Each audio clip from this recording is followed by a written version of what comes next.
So your call to action right now is that we do what? Well, the call to action now is there be a meeting of the mind. And what I mean by a meeting of the mind, that we need to sit down with the NBA. We need to sit down with the NFL. We need to sit down with Fox. And when you say we, are you talking about the... I'm talking about black leadership. Not the NAACP? Hey, they could be at the table, but it has to be every leader. Farrakhan has to be at that table.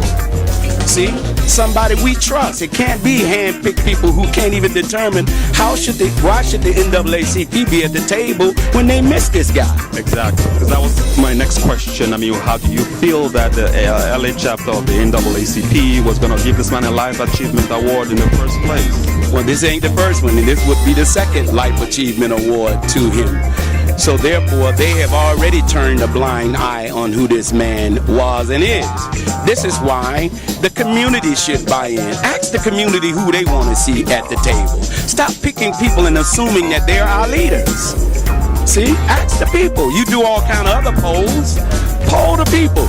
Throw Minister Farrakhan's name on the table. Ask him, would you like to see Minister Farrakhan at a meeting like that? See, ask if you would like to see Dr. Karenga and others at a meeting like that. See, activists who really have our best interests at heart, we need to know that who's ever in that meeting is not a sellout. That's all we want, because a lot has to be talked about to the rich man. Right. They're very rich, and they can help.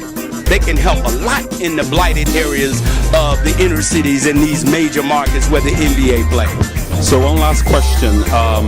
Once Mr. STeeLE leaves the ownership of the Clippers, do you think that will be justice well served?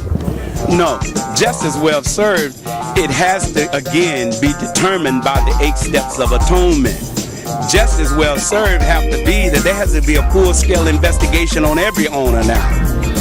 Okay. You see? So it's not just about him leaving the owner. Because he's been in this good, he's the oldest owner.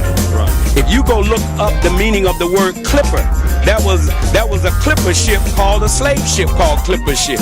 I didn't know that. So that's where the Clipper got his name from? I don't know. You have to ask Donald Sterling.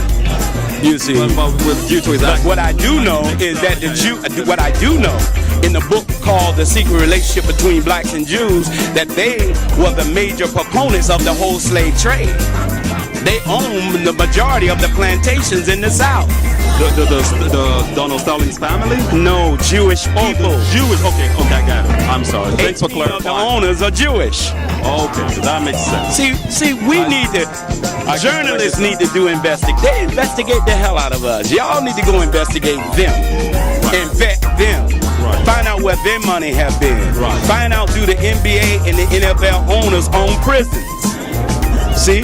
Find out do they own sweatshops in third world countries. Who are these people?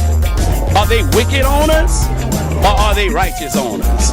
See, these are the kind of things now, and now that the slave athletes have woke up, now I think they need to do some research. They need to study.